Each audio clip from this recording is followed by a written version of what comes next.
रात 8 बजे DD national पर।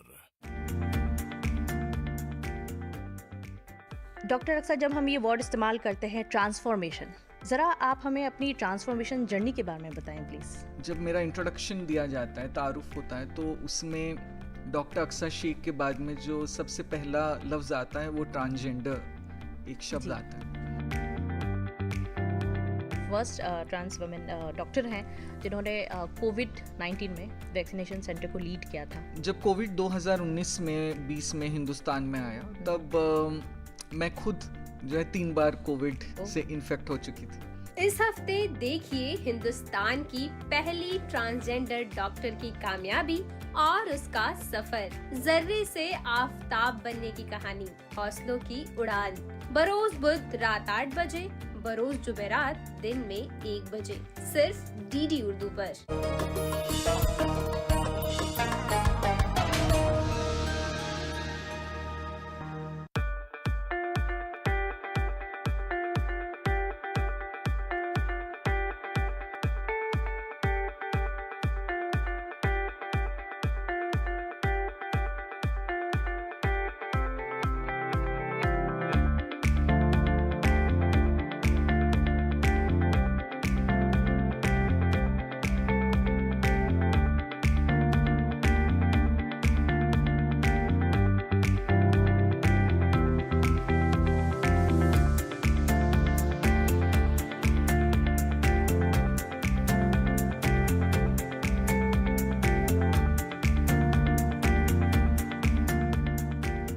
वक्त की पाबंदियों से आगे बढ़कर जब कोई परिंदा आपके मुंडेर पे आकर सुरीली सदा देने लगे, कोई लाचारी, कमसिनी, मजबूरी या कोई बंदिशों से आगे की सोच रखता हो और मंजिल पाने की खातिर अपनी ताकत से कहीं ज़्यादा मेहनत करता हो, तो आप ये मान कर चले कि कामयाबी यकीनन उसके कदम चूमेगी।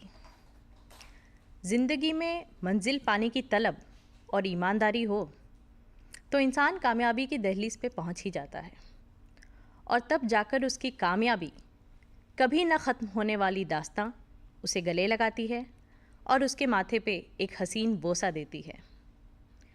उसी कड़ी में आज डीडी उर्दू लेकर आया है एक नया शो, हौसलों की उड़ान।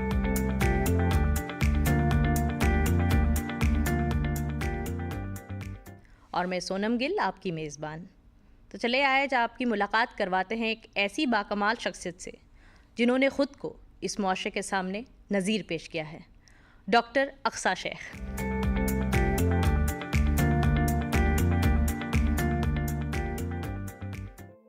कोई कैसे इतनी मुश्किलों और परेशानियों से दो चार होने के बाद इतना कामयाब हो सकता है, जिसके घर पर ही उसके खुद के भाइयों ने साथ ना दिया हो कि वो दूसरे जेंडर की है। ऊपर वाला जिस रंग रूप में इंसान को दुनिया में भेजता है, समाज उसी शक्लो सूरत में अपनाता है। लेकिन डॉक्टर अक्सा के साथ ऐसा बिल्कुल नहीं हुआ। एक बेहद गरीब फैमिली में पैदा हुई अक्सा कुछ अलग ही थी। जब वो बड़ी हुई तो अक्सा के वालिदैन ने भी और बच्चों की तरह उनका दाखिला पास के एक स्कूल में करवा दिया, जो कि लड़कों का स्कूल था। बचपन में अक्सा के वालिद ने उनका नाम जाकिर रखा था, लेकिन यही नाम उनको बहुत चुभता था, क्योंकि उनका दिल हमेशा खुद को लड़कियों के नजदीक ही पाता था। असल में अक्सा दिखती तो लड़कों की तरह थी, लेकिन उनकी कैफियत लड़कियों की थी। अपने घर परिवार और समाज से उल्टी सीधी बातें सुनना आए दिन की बात हो गई थी। लेकिन अक्सा की इस कैफियत में साथ सिर्फ उनकी माँ ने ही दिया। गरीबी इस कदर थी कि खाने को भी पैसे न थे, और घर के अखराजात और पढ़ाई के लिए ज़कात के पैसों पर ही मुनहसर थे। चूंकि अक्सा पढ़ाई में बहुत अच्छी थी, और यही वजह है कि रिजल्ट भी उन्होंने शानदार ही दिया। अक्सा ने बहुत पहले ही ठान लिया था कि उन्हें एक डॉक्टर बनना है। उन्होंने तैयारी उसी हिसाब से की थी और कामयाब भी हुई। डॉक्टर बनने का मकसद अक्सा ने इसलिए बनाया कि वो अपना जेंडर बदलवा सके, ताकि कोई उन्हें तीसरे जेंडर का इंसान ना कहे, और साथ ही खिदमत खल्क का ख्वाब और जज्बा उनके दिल में है, उसे वो पूरा कर सकें। आइए सुनते हैं अक्सा की दर्दनाक कहानी उन्हीं की जुबानी।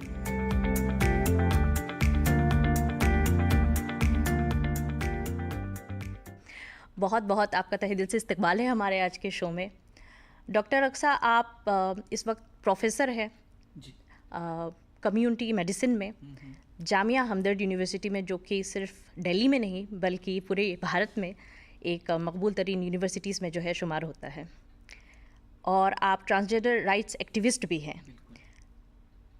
डॉक्टर अक्सा, जब हम ये वर्ड इस्तेमाल करते हैं ट्रांसफॉर्मेशन, ये अपने आप में एक बहुत वजनदार, एक बहुत हैवी वर्ड है। ज़रा आप हमें अपनी ट्रांसफॉर्मेशन जर्नी के बारे में बताएं प्लीज़। बहुत ही इम्पॉर्टेंट सवाल पूछा है आपने सोनम, जो मेरी ज़िंदगी से जुड़ा हुआ है। जी। क्योंकि अक्सर जब मेरा इंट्रोडक्शन दिया जाता है, तारुफ होता है, तो उसमें डॉक्टर अक्सा शेख के बाद में जो सबसे पहला लफ्ज़ आता है वो ट्रांसजेंडर एक शब्द आता है। और लोगों को फिर ये एक क्यूरियोसिटी होती है कि ये ट्रांसजेंडर लोग कौन होते हैं, क्योंकि हमारी एक आइडिया बनी हुई होती है लोगों के बारे में कि ट्रांस लोग ऐसे होते हैं वैसे होते हैं, क्योंकि हमने हमारे समाज में एक नज़रिए से उन्हें देखा है। जी। तो वही जो एक लेबल था वो मेरे साथ भी जुड़ा हुआ था। लेकिन एक कोशिश थी कि किस तरह से इस लेबल के आगे बढ़ा जाए, अपनी एक पहचान क्रिएट की जाए, ताकि मेरी पहचान सिर्फ एक ट्रांसजेंडर व्यक्ति के तौर पे सीमित ना रह जाए। और जहाँ तक कि ट्रांसफॉर्मेशन की बात है, मैं उससे कहती हूँ कि ये एक ऐसी जर्नी थी जिसमें मैंने खुद अपनी पहचान पाई जी। और मैं बन गई। बिल्कुल। क्योंकि उसके पहले का जो जीवन था, जो एक ज़िंदगी जी थी, वो शायद मैंने कुछ और बनकर जी थी, जी। जिसमें रोज़ मैं अदाकारी कर रही थी किसी एक किरदार को निभाने के लिए जो कि मैं नहीं थी। जी। जब मैं आईने में अपने आप को देखती थी तो मैं कहती थी ये मैं नहीं हूँ, क्योंकि जो मैं अंदर से फील कर रही हूँ, जो मैं अंदर से महसूस कर रही थी, वो मैं दिखा नहीं रही थी। जी। और उसे इसलिए नहीं दिखा पा रहे थे क्योंकि जो हमारा समाज है वो उसे देखना नहीं चाह रहा था। वो कहता है हमने आपको एक टैग दिया है, एक लेबल दी है, एक आइडेंटिटी दी है, जो अक्सर आपको बचपन में ही मिल जाती है, और आप उसी आइडेंटिटी के साथ में अपनी पूरी ज़िंदगी निभाएं, भले ही वो आपके लिए कितनी भी तकलीफ दे क्यों ना। जी। और एक बहुत ही अफसोस वाली बात ये है कि एक बहुत बड़ा तबका हमारे समाज का उस आइडेंटिटी को लेकर जी रहा होता है। बिल्कुल। मैंने भी एक लंबे समय तक उसे जिया, लगभग 34 सालों तक। 34 साल बड़ी बात है। अगर हम देखें तो हमने अपनी आधी जिंदगी लगभग जो है उस एक झूठ को अदा करने में निभा दी। लेकिन मुझे लगता है कहीं ना कहीं अक्सर हमारी ज़िंदगी में एक ऐसा मकाम आता है जहाँ लगता है कि अब बस। जी बिल्कुल। अब मुझे जो है अपना सच जीना है, चाहे किसी को अच्छा लगे किसी को बुरा लगे, क्योंकि अंदर से एक तड़प होती है इंसान में कि you know now I want to be myself. सही, बिल्कुल। और वो कहीं ना कहीं शायद उम्र के 34 साल में मुझे वो महसूस हुआ कि जब लगा कि मैं एक झूठ जो जी रही हूँ अब उसे बंद करके अपनी सच्चाई को जिया जाए। And that's when I started my transition, transformation, जो भी उसे हम जो है वर्ड देना चाहिए। एंड अक्सर जो हमारी एक इमेज होती है ना ट्रांसफॉर्मेशन की, वो एक सर्जरी से रिलेटेड हो जाती है, एक मेडिकल प्रोसीजर से रिलेटेड हो जाती है कि ट्रांसजेंडर लोग सेक्स चेंज सर्जरी कराकर मेल टू फीमेल हो गए। बट एक बहुत ही सुपरफिशियल मुझे लगता है नज़रिया है किसी भी चीज़ को देखने का। ये जो ट्रांसफॉर्मेशन है ये जितना फिजिकल है उतना ही मेंटल और इमोशनल भी है, उतना ही लीगल भी है, क्योंकि कानूनन तौर पे आप इसे करते हैं, और बहुत तौर पे ये आपका एक अंदरूनी स्पिरिचुअल ट्रांसफॉर्मेशन 100% बेशक, क्योंकि आप जो है एक सच्चाई अब सुबह से शाम तक जियोगे। बिल्कुल। आपने जो झूठ का एक नकाब अपने ऊपर डाल रखा था उसे आप फेंक रहे हो और अब आप अपनी सच्चाई जी रहे हो। एंड यकीन मानिए वो ट्रांसफॉर्मेशन के बाद में जब मैं एज अक्सा लोगों के सामने आई और मैंने कहा कि मैं खातून हूँ और मुझे इस तरह की आइडेंटिटी दी जाए जी, तो जो मुझे महसूस हुआ उसे हम कह सकते हैं कि दूसरा जन्म था। It was like a rebirth. और जो खुशी उससे हासिल हुई, और खुशी से ज़्यादा मैं कहूँगी कि एक सुकून जो आप फील करते हो कि अब आपको पता है आप सुबह उठ के मैं जैसी हूँ मैं वैसी हूँ और लोगों के सामने हूँ, अच्छी बुरी जो भी आप समझें, लेकिन वैसी ही हूँ। और फिर जो लोगों से एक्सेप्टेंस भी मिला, सही, बहुत ज़्यादा हद तक एक्सेप्टेंस मिला, मेरी एक्सपेक्टेशन के बियॉन्ड मिला। क्या बात है। तो उससे फिर लगा कि हाँ ये मुझे बहुत पहले कर लेना चाहिए था। बस एक रिग्रेट ये था कि थोड़ा पहले कर लेना चाहिए था। उसके लिए काफ़ी हिम्मत भी चाहिए होती है, क्योंकि हिम्मत इसलिए चाहिए होती है क्योंकि इंसान सच्चाई की तरफ जब भी जाता है, I think that is the most crucial और इम्पॉर्टेंट स्टेप, लेकिन उस पे ही अक्सर जो है डिसाइड करने में वक्त तो लगता है, लाइक सर बिल्कुल समझते हैं। और ये भी बताएं कि एक पॉइंट था इस पे जब इसको आइडेंटिफाई करते थे लोग कि एक जेंडर आइडेंटिटी डिसऑर्डर, जी। जो आप कहती है कि वो डिसऑर्डर तो बिल्कुल भी नहीं है, it's just as normal as anything else. उसके बारे में ज़रा बताएं कि क्या हमारी जो सोच है उस तरफ किस तरह डेवलप हो सकती है, जो इनकेस कुछ लोग इससे अवेयर ना हो। देखिए, अगर हम साइंस या लॉ या कानून इन सबको अगर देखें, जी तो ये जो साइंसदान हैं, जो कानून बनाने वाले लोग हैं, ये भी उसी समाज से आ रहे हैं जिसमें हम सब जी रहे हैं। बेशक। और वो जो एक नज़रिया है समाज का, वो कहीं ना कहीं साइंस में, लॉज में भी रिफ्लेक्ट होने लगता है। बिल्कुल। अगर हम कुछ दशक पहले देखें तो बीइंग अ ट्रांस पर्सन, जिसको हम कहते हैं ट्रांसनेस, जी जो है उसे एक दिमागी बीमारी के तौर पे देखा जाता था, उसे कानूनन तौर पे एक क्राइम के तौर पे देखा जाता था, या एज अ सोशल अगर हम देखें उसे तो एक नापसंदीदा अमल के तौर पे देखा जाता था। एक certain level of social acceptance था कुछ लोगों के लिए, जैसे कि हिजड़ा कम्युनिटी है तो उनके लिए एक सर्टेन लेवल ऑफ एक्सेप्टेंस है, लेकिन उन्हें एक दायरे में सीमित करके रख दिया गया था कि आप यही काम कर सकते हैं, अगर आप ये काम करते हैं तो आप मकबूल हैं, अगर आप इसके बियॉन्ड जाते हैं तो फिर दिक्कत होने लग जाती है। कि उन्हें हमने काम दे दिया कि भाई कहीं बच्चा पैदा हो गया तो आप जाके बधाई मांग सकते हो, आप परफॉर्म कर सकते हो, आप गा सकते हो, या आप ट्रैफिक सिग्नल पे भी भीख मांग रहे हो तो वो भी ठीक है। लेकिन ये कि क्या कोई ट्रांसजेंडर इंसान डॉक्टर भी बन सकता है, तो क्या आप उनसे इलाज कराएंगे? क्या वो सिक्योरिटी गार्ड हो सकते हैं? क्या वो आपके एमएलए बन सकते हैं? क्या वो आपके बच्चों को पाल सकते हैं? तो ये जो दूसरे हर किस्म के जो काम हैं जो बाकी लोगों को मुहैया है, ये ऑक्यूपेशंस, ये उन्हें नहीं दिए गए थे। और आज के दौर में चाहे साइंस हो या लॉ हो, और हिंदुस्तान का भी जो कानून है उसने इसे रिकॉग्नाइज किया है, उसने ट्रांसजेंडर लोगों को तीसरे जिन्स के तौर पे आइडेंटिफाई किया है जी। और हमने इतना तो हासिल कर लिया कि नॉर्मल है, लेकिन जिसे हम कहते हैं ना बेयर मिनिमम है, ये तो इतना तो होना ही था। तो होना ही चाहिए। अब इसके आगे से जो हमारे पूरा एक ऑप्टिमम जो हमारे राइट्स हमें मिले जी, उसका सफ़र बहुत लंबा है और इसके लिए बहुत मेहनत करने की ज़रूरत है। बिल्कुल बिल्कुल, बहुत खूबसूरती से आपने जो है वो समझाया हमें। और आप जब सबसे अच्छी बात तो ये है कि जैसे आपने कहा कि इसके दौरान आपको ऑक्यूपेशंस जो है एक एम्प्लॉयमेंट के हिसाब से अगर हम देखें तो बहुत सारे लिमिटेशंस पहले थी, अब वो चीज़ें धीरे धीरे जो है ख़त्म हो रही है।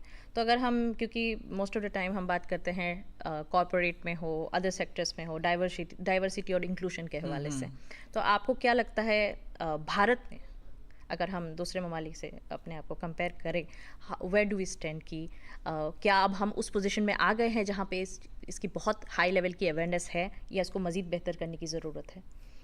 2019 में हिंदुस्तान ने ट्रांसजेंडर व्यक्तियों के अधिकार के लिए कानून बनाए, और दुनिया में अगर हम देखें तो हम उन चुनिंदा ममालिक में से हैं जिनके पास इस किस्म का कानून अवेलेबल है, तो एक बहुत बड़ी बात है जी। और अगर हम कई सारे आजकल डेवलप नेशन, चाहे अमेरिका की बात करें, तो वो कहीं ना कहीं रिग्रेस कर रहे हैं ट्रांसजेंडर राइट्स पे, लेकिन हमारी जो ट्रांसजेंडर कम्युनिटी है वो बहुत मेहनत करके इन राइट्स को आगे बढ़ा रही है।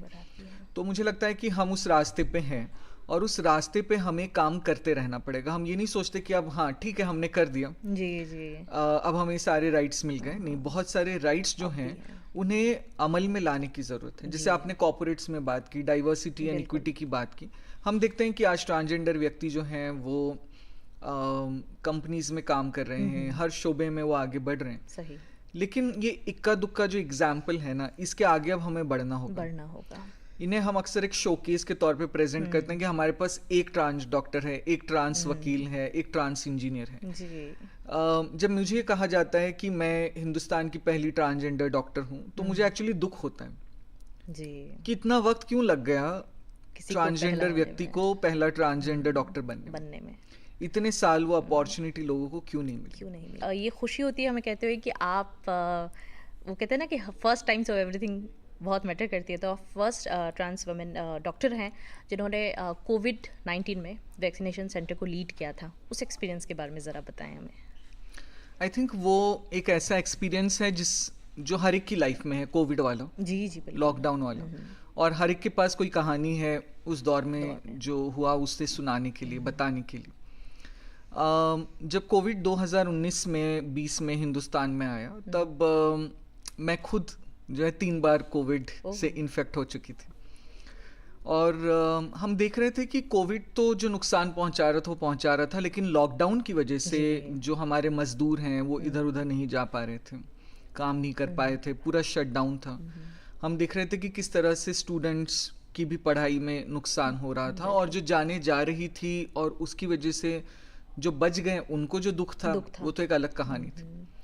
तो जब जनवरी 2021 में वैक्सीन लॉन्च हुई जी, तब बिल्कुल लगा कि फाइनली कुछ मतलब एक उम्मीद की किरण जागी। सही। और कोविड एक बहुत एक हिस्टोरिक चीज़ थी कि शायद हमारी ज़िंदगी में हम ऐसी चीज़ दोबारा ना देखें, और दुआ है कि ना देखें। तो जब वैक्सीन आई तब मुझे लगा कि कहीं ना कहीं अगर मैं इसके साथ जुड़ सकूं तो मेरी ज़िंदगी का कोई एक पर्पस जो है वो निकल आए। And I am very happy कि जो मेरे कॉलेज के और हॉस्पिटल के एडमिनिस्ट्रेटर्स थे उन्हें लगा कि ये जिम्मेदारी हमें जो है डॉक्टर अक्सा को देनी चाहिए, और उन्होंने मुझे दी। क्या बात है। और मुझे लगा कि अब मैं सिर्फ वैक्सीन ना लगाऊं, मेरे पास एक प्लेटफॉर्म है, एक मौका मिला है मुझे, तो किस तरह से लोगों की जो सोच है अबाउट ट्रांसजेंडर लोग कि वो क्या कर सकते हैं और क्या नहीं कर सकते हैं, हमें थोड़ा इस पे भी काम करना चाहिए। मार्च में सबसे पहले टाइम्स ऑफ इंडिया ने उसे रिपोर्ट किया कि एक ट्रांसजेंडर इंसान जो है वो कोविड वैक्सीनेशन सेंटर लीड कर रहे हैं। उसके बाद बहुत सारे मीडिया हाउसेज ने उस खबर को छापा जी। और ये एक मौका था कि लोग समझें कि अच्छा, ट्रांसजेंडर व्यक्ति की जो हमारी एक इमेज है वो अब डॉक्टर भी हो सकते हैं, और सिर्फ डॉक्टर ही नहीं बल्कि पूरे वैक्सीनेशन सेंटर को साउथ दिल्ली में लीड भी कर सकते हैं। और मुझे याद है बहुत सारे लोग दूर से हमारे सेंटर पे वैक्सीन लगाने सिर्फ इसीलिए आए क्योंकि उन्हें देखना था कि अच्छा ये है, ऐसा हो रहा है ना, ये रियलिटी सिर्फ अखबारों में नहीं है जी। और जब वो हमारे सेंटर्स पे आए तब उन्हें बहुत अच्छा महसूस हुआ। वो आकर सेल्फी खिंचवाते थे, मुझे भी अच्छा लगता था कि फाइनली वो बहुत सारे ट्रांसजेंडर इंसान जो इस वक्त बेजुबान है वो नहीं सामने आ सकते हैं या बता सकते हैं बिकॉज ऑफ सोशल रीजन। तो मुझे एक मौका मिल रहा है कि मैं ट्रांस लोगों की कहानी को रिप्रेजेंट कर सकूं और लोगों के साथ उसे नॉर्मलाइज कर सकूं। साथ ही बहुत सारे ट्रांसजेंडर लोग जो वैक्सीन लेने से डर रहे थे, उन्हें लगा कि अच्छा, डॉक्टर अक्सा ने पहले ही दिन वैक्सीन लगा ली तो हम भी लगा सकते हैं। सही। तो एक वो तबका समाज का जहां तक हमारा हम कह सकते हैं मेडिकल सर्विसेज नहीं पहुंच पा रही थी, उन्हें भी हमने जो है मेन स्ट्रीम में लाने की कोशिश की। तो बहुत सारी जो है ना एडवांटेजेस इससे निकल के आए। तो मुझे मतलब वो मेरा जो जिंदगी का कॉन्ट्रीब्यूशन था, बहुत फख्र है मुझे उस पर कि मुझे मौका मिला और मैं ये कर पाई। बहुत खूबसूरत बात आपने की। यहाँ से इस बात के ज़रिए एक और बात भी आती है कि बाज़ दफ़ा हम कंफर्टेबल नहीं होते। अब वो चाहे किसी भी डिफरेंस अगर हम कहें, डिफरेंस ऑफ एनी सॉर्ट, चाहे वो कोई भी छोटा डिफरेंस हो या बड़ा, उसमें हम बाज़ दफ़ा हम शेयर नहीं कर पाते। हमारी चाहे जो करीबी फैमिली मेम्बर्स हों या हमारे दोस्त हो या हमारे टीचर्स हों, हम किसी से शेयर ही नहीं कर पाते। इसकी वजह से भी बहुत सारे आज के स्टूडेंट जो है डिप्रेशन का शिकार है, बहुत कम उम्र के बच्चे। तो मेंटल हेल्थ को अगर हम कंसिडर करें, डॉक्टर के पास जाना, साइकोलॉजिस्ट से कंसल्ट करना, उस पर भी एक स्टिग्मा है। बिल्कुल। इसके बारे में ज़रा बताएं कि how can we face it, कि हमें स्टिग्मा ना हो, हम कंफर्टेबली हम अपनी बात रख पाएँ, इफ़ नॉट कि किसी नोन मेंबर के आगे, कोई अननोन ही सही लेकिन जो समझे आपको, जो सुने और जो जिसके सामने आप कंफर्टेबल महसूस करें। ये एक बहुत ही ना मतलब दुख वाली बात है कि आज के दौर में हम 21वीं सदी में हैं, 2025 में है, लेकिन आज भी मेंटल हेल्थ को लेकर के स्टिग्मा है जी। मतलब अगर मुझे बुखार आ जाए तो मुझे बिल्कुल झिझक ना हो कि किसी डॉक्टर के पास जाऊं या टेस्ट कराऊं या दवाई खाऊं। लेकिन अगर मुझे डिप्रेशन है तो कहीं ना कहीं शायद एक साइकेट्रिस्ट के पास जाना जी। या एंटी डिप्रेसेंट्स खाना, ये एक बहुत बड़ा स्टिग्मा माना जाता है। अगर हम जाएं भी या करें भी तो चुपके करते हैं, किसी को बताते नहीं, जिसकी वजह से लोगों को लगता है कि अरे सब तो खुश मिजाज हैं, बस मुझे ही प्रॉब्लम है, क्योंकि कोई शेयर नहीं कर रहा ना, शेयर ही कोई नहीं कर रहा। जैसे मैं अगर आपको अपने बारे में बताऊं तो मैं भी उस फेज से गुजरी हूं जहां मेरी मेंटल हेल्थ ठीक नहीं थी। मैं भी साइकेट्रिस्ट के पास गई हूं, मैंने भी एंटी डिप्रेसेंट्स खाए हैं काफी समय तक, और अब बेहतर महसूस कर रही हूँ, और वो इलाज ने बहुत फायदा मुझे पहुंचा। और इस बात को मैं बिल्कुल खुले आम जो है समाज में बोलती हूँ, ताकि लोगों को ये ना लगे कि सिर्फ हमें ही प्रॉब्लम है। जी, जब हम देखते हैं अच्छा सबको प्रॉब्लम है, सब जा रहे हैं, तो कोई एक झिझक जो है वो शायद कम हो जाएगी। कम हो जाए। दूसरा एक जो है ना, हम सारे जो है नीम हकीम बन जाते हैं एडवाइस देने के तौर पे, और जब डिप्रेशन की बात आती है तो लोगों को कहा जाता है कुछ नहीं, आप अपने आप को स्ट्रांग रखो। बिल्कुल, सबसे पहला एडवाइस यही होता है। अगर आप जो है मज़हब से जुड़े हैं तो कहते हैं कुरान पढ़ो जी, या नमाज पढ़ो, दुआ मांगो। हम ये चीज़ किसी इस इंसान को जिसको डायबिटीज़ है उसे नहीं कहते कि अपने आप को स्ट्रांग बनाओ जी, या इंसुलिन की जगह पे दुआ पढ़ लो। जी। दोनों चीज़ों का अपना रोल है। अपना रोल है। लेकिन हम कहीं ना कहीं जहाँ मेंटल हेल्थ की बात आती है तो अपने आप को स्ट्रांग करने के लिए कहते हैं। लेकिन हम देखें कि प्रॉब्लम इंसान के स्ट्रांग होने की नहीं है। नहीं। मैं अपने आप को एक बहुत ही स्ट्रांग इंसान मानती हूँ और रही हूँ। लेकिन अगर मुझे भी डिप्रेशन हो सकता है तो आपको क्यों नहीं हो सकता? बेशक। हर एक को हो सकता है। हर एक को हो सकता अब जैसे एक स्टूडेंट है जिसके ऊपर इतना प्रेशर है एग्जाम का, जी। अब वो एग्जाम सिस्टम को तो नहीं चेंज कर सकता, है। बेशक। है ना। वो अपने जो पेरेंटल प्रेशर है शायद उसे ना चेंज कर पाए। उसकी जो गरीबी है जिसकी वजह से उसे प्रॉब्लम फेस हो रही है वो नहीं चेंज कर सकते हैं। जो हम सोशल मीडिया के दौर में जी रहे हैं जहाँ बुलिंग ऑनलाइन इतनी ज़्यादा है, बेशक। उसे नहीं चेंज कर सकते। तो सिर्फ उस इंसान के मजबूत हो जाने से क्या सारी चीज़ें चेंज हो जाएगी? हमें देखना होगा कि समाज में, हमारे सिस्टम में ऐसी क्या चीज़ें हैं जो उस बच्चे के स्ट्रेस को कंट्रीब्यूट कर रही हैं। जी, क्या हम एग्जाम सिस्टम के ऊपर हैं? क्या ज़रूरी है इतना कॉम्पिटिटिव होना एग्जाम जी, का? बिल्कुल क्या पेरेंट्स के लिए ये ज़रूरी है कि उनका बच्चा डॉक्टर इंजीनियर ही बने? सही। क्या वो टीवी एंकर नहीं बन सकता? क्या वो आर्टिस्ट नहीं बन सकता? बिल्कुल, बिल्कुल, बहुत सारे ऑप्शंस क्या वो एक अच्छी ज़िंदगी नहीं है? बहुत खूबसूरत से आपने समझा है। और क्योंकि देखिए कहीं ना कहीं इमीडिएट जो फैमिली होती है उसका असर पड़ता है, इन्फ्लुएंस होता है, इफ़ेक्ट होता है कि इंसान मेंटल हेल्थ उसकी उसी से बहुत ज़्यादा जो है वाबस्ता होती है। इसी को आगे बढ़ाते हुए मैं आपसे ये पूछना चाहती हूँ कि आपको फैमिली का सपोर्ट रहा, कितना रहा, इसके बारे में ज़रा बताएं। अगर मैं कहूँ फैमिली का सपोर्ट ओवरऑल तो बहुत ज़्यादा रहा। नेचुरली अगर मैं आज डॉक्टर भी बनी हूँ जी, या ये सब काम कर पा रही हूँ तो उसमें एक बहुत बड़ा सपोर्ट है। सपोर्ट।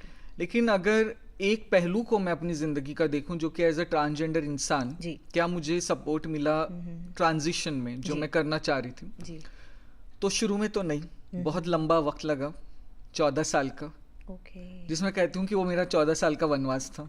ओहो। लेकिन उस 14 साल के बाद में जो है वो हासिल हुआ। जी, और आज मेरी मदर मेरे साथ रहती है और बहुत सारा एक्सेप्टेंस है। जी, और मुझे लगता है कि फैमिली के बियॉन्ड का भी जो एक्सेप्टेंस है, चाहे वो मेरी वर्क प्लेस पे हो, चाहे फ्रेंड्स में हो, जी। चाहे मीडिया में हो, सोसाइटी में हो, even in the religious institutions हो, बिल्कुल। वो बहुत ज़्यादा है। जी, जिसमें हमेशा कहती हूँ मेरी उम्मीद से ज़्यादा था, मैंने इतनी उम्मीद नहीं की थी। जी, और मुझे लगता है वो इम्प्रूव हो रहा है, वो बढ़ रहा है। तो जो अभी फ्यूचर में अगर ट्रांसजेंडर लोग या कोई भी और तबका जो मार्जिनलाइज्ड है वो जी। आगे आएगा तो मुझे लगता है समाज में उसके लिए एक्सेप्टेंस मिलेगा। मिलेगा। और उसके लिए बहुत लोगों ने कोशिश की है जो मेरे से पहले आए थे, जी, उन्होंने वो राह बनाई है। बिल्कुल। और मुझे लगता है कि अब मेरी थोड़ी सी जिम्मेदारी है कि उस राह को मैं मेंटेन करूं और उसे और आगे बढ़ाऊं, ताकि जो मेरे पीछे ट्रांसजेंडर लोग आए उनके लिए वो थोड़ा रास्ता आसान हो सके। बहुत खूबसूरत। और ये भी बताएं कि इस सफ़र में कोई ऐसा आपको मुखलिस दोस्त मिला जिनकी एंकरेजमेंट मुसलसल जो है रही आपके साथ, अपार्ट फ्रॉम फैमिली? बहुत ही इंटरेस्टिंग चीज़ है कि एक नहीं थे ऐसे कोई, बल्कि बहुत सारे लोग हैं। बहुत लंबी फहरिस्त क्या है उन बात लोगों की जिन्होंने अलग अलग मकाम पे जो है मुझे सपोर्ट दिया, जी। मेरी हिम्मत बढ़ाई, हौसला अफजाई की। उनमें से कुछ अब हैं, कुछ नहीं हैं, क्योंकि हमारे साथ होता है ना कि ज़िंदगी में लोग आते हैं, एक हद तक आपके साथ चलते हैं और फिर चले जाते हैं, बिल्कुल। लेकिन उनका जो कंट्रीब्यूशन रहा है वो हमेशा हमेशा रहेगा साथ मेरी रहेगा। ज़िंदगी में। उनमें से कुछ मेरे स्टूडेंट्स थे, अच्छा। कुछ ऐसे लोग थे जिनसे मैं ज़िंदगी में कभी मिली हाँ, नहीं, strangers बस लोग। ऑनलाइन बात हुई है। और कुछ ऐसे भी ट्रांसजेंडर लोग थे जिन्होंने हिम्मत दी जो अब इस दुनिया में नहीं है। और कई लोगों ने ये भी कहा कि देखो मुझे समझ में नहीं आ रहा है ना, कि और मुझे भी नहीं पता कि जो तुम कर रही हो सही है या गलत है, लेकिन मैं तुम्हारे साथ हूँ। क्या बात है। तो ये जो अनकंडीशनल लव एंड सपोर्ट जो लोगों का बिल्कुल। मिला, कि दे trusted my instincts and they said कि हम साथ में हैं, आप आगे बढ़ो, बिल्कुल। भले ही हमें समझ में नहीं आ रहा। तो वो मुझे लगता है कि एक बहुत ही इनवैल्यूएबल जो है चीज़ रही है मेरी ज़िंदगी में। बेशक, बेशक। और देखिए जैसे आपने बात कही कि पहले ट्रांस जो है उसको इस तरह से लिया जाता है कि अगर इफ इट्स अ ट्रांसजेंडर ये लिमिटेड जॉब एरिया है, लिमिटेड एम्प्लॉयमेंट अपॉर्चुनिटीज़, आज आप उस मुकाम पे है जहाँ आप खुद एक धीरे धीरे आप एक इंस्टीट्यूट अपने आप में बनती जा रही है and we are so proud of you. हमें खुशी होती है ये बताते हुए कि आज आप इतने सारे स्टूडेंट्स को उनके फ्यूचर के लिए गाइड कर रही हैं और ख़ुद उसके साथ साथ मुख्तलिफ जो डिपार्टमेंट्स है, सोशल रिफॉर्मेशन की तरफ अगर हम कहें, उसमें भी बहुत आप आला मकाम हासिल कर चुकी हैं और आगे करती रहेंगी। बहुत खुशी हुई डॉक्टर रक्षा आपसे बात करते हुए, बहुत बहुत शुक्रिया।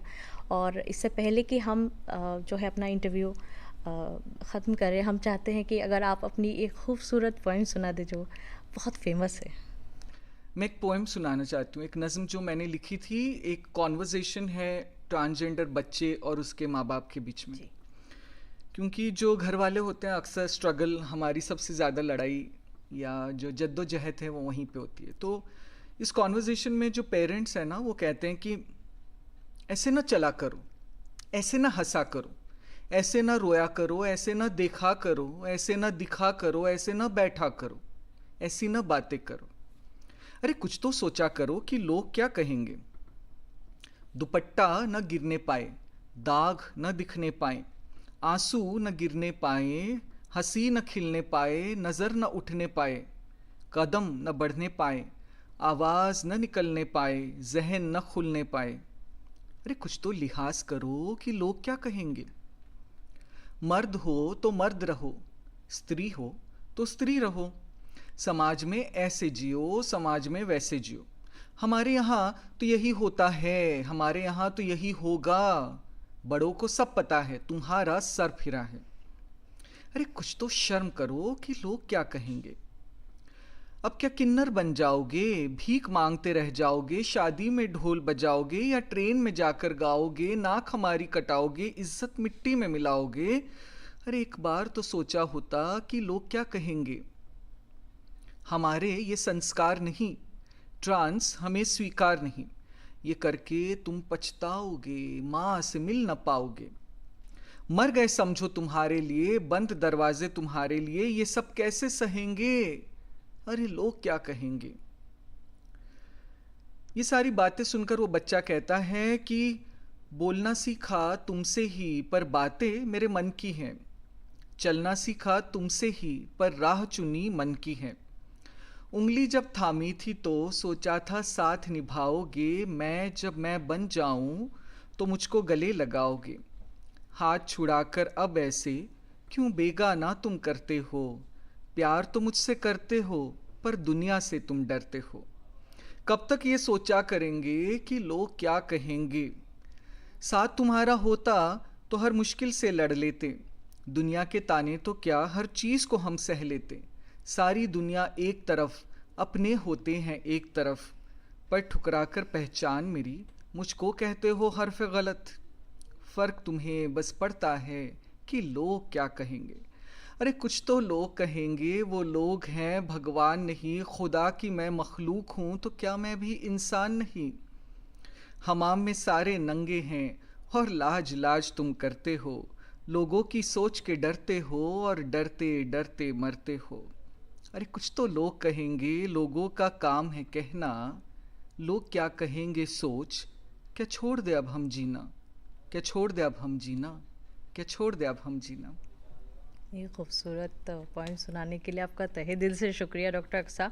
जैसे आपने जिक्र किया, डॉक्टर आपका एम था, टीचर आप हो गई हैं, शेफ़ आप बन ही जाएंगी इंशाल्लाह और राइटर और शायरा आप बन चुकी है। बहुत बहुत मुबारक हो। और हमारी तरफ से, हमारे अवाम की तरफ से, सब की तरफ से आपके लिए तहे दिल से दुआ है कि आप मज़ीद कामयाब व कामरान हो अपने सारे मिशन में, सोशल रिफॉर्मेशन में, और पॉजिटिव जो ज़िंदगी में तब्दीली की ज़रूरत है वो आप ला रही हैं और लाती रहें। हमारी तहे दिल से दुआ है। बहुत बहुत शुक्रिया डॉक्टर अक्सा। बहुत शुक्रिया सोनम कि आपने मुझे बुलाया और इतनी प्यारी गुफ्तगू हम कर पाएँ।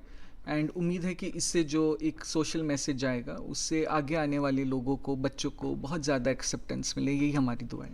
बहुत बहुत शुक्रिया डॉक्टर अक्सा। इसी जुस्तजू तलाश में मेरी उम्र सारी गुज़र गई, मैं कहाँ कहाँ से संभालता ये कदम कदम पे बिखर गई। दोस्तों, अपनी मंजिल पाने की खातिर मेहनत करें और ख़ुद को मसलसल आगे बढ़ाते जाएं। तलाश जारी रखें मगर ख़ुद को खोने ना दे। इसी उम्मीद के साथ कि दोबारा आपसे रूबरू होंगे, इजाज़त चाहते हैं।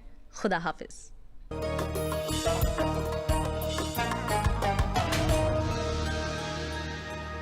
हमने जब पहली बार शाहीन को देखा तो हम भी एकदम चौंक गए। हमें लगा कि